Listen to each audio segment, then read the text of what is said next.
Well, you see, I mentioned the license plates because I'm interested in what different states put on their license plates. Different states choose different little slogans, and I sort of keep an eye on that. Like Florida and Georgia put the county, in case these people forget where they live overnight.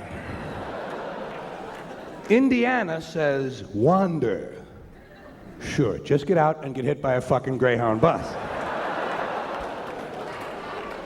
Pennsylvania went cutesy the last time. Pennsylvania now says, you've got a friend in Pennsylvania. Well, most of the people who read these things live in fucking Pennsylvania. Of course they'd have a friend or two by now. 30 or 40 years, you meet someone, you know?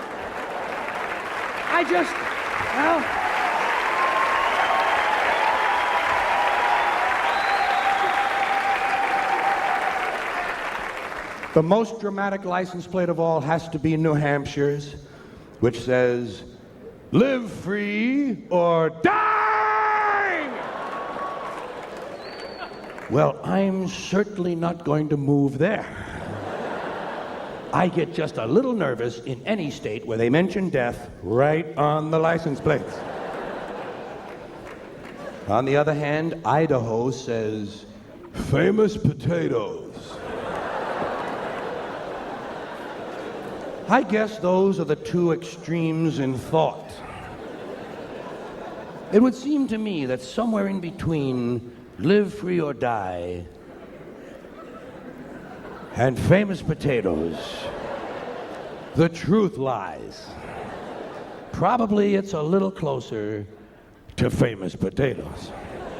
But that's just one fellow's opinion. And as long as we're talking about things that belong on the back of the car, things that are there to be read, let's check our bumper stickers before we go out driving. Let's make sure we have enough bumper stickers on the car.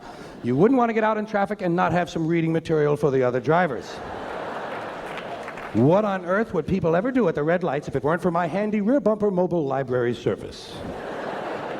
And I have so many, I always have to check to see which ones are current. Let's see what I have on here today. Ooh, kind of an intellectual bumper sticker.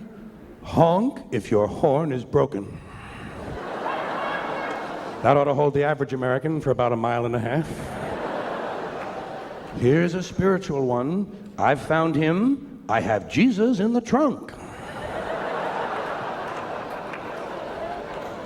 And of course, my favorite bumper sticker, I'd rather be driving.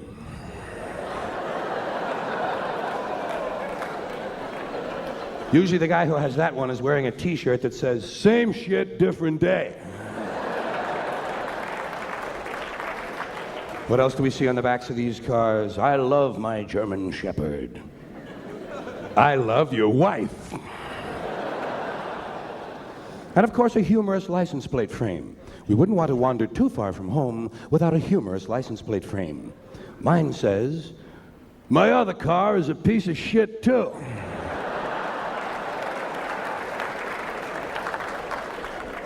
And let's not forget the 3 most puke-inducing words that man has yet thought of.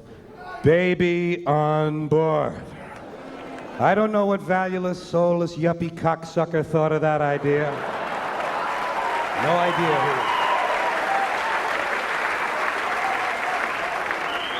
who. Baby on board. Who gives a fuck? I certainly don't. You know what these morons are actually telling us, don't you? I know you figured this out. They're actually saying to us, we know you're a shitty driver most of the time, but because our child is nearby, we expect you to straighten up for a little while. Fuck these people. I run them into a goddamn utility pole. Right into a pole. Huh? Roll that car over, bounce that kid around a little bit. Let him grow up with a sense of reality, for Christ's sakes. Life doesn't change because you post a sign. I'm supposed to alter my driving habits because some woman forgot to put her diaphragm in. Isn't that really nice? Isn't that a real treat for me? Baby on board, child in car. Don't tell me your troubles, lady. Why don't you put up an honest sign? Asshole at the wheel!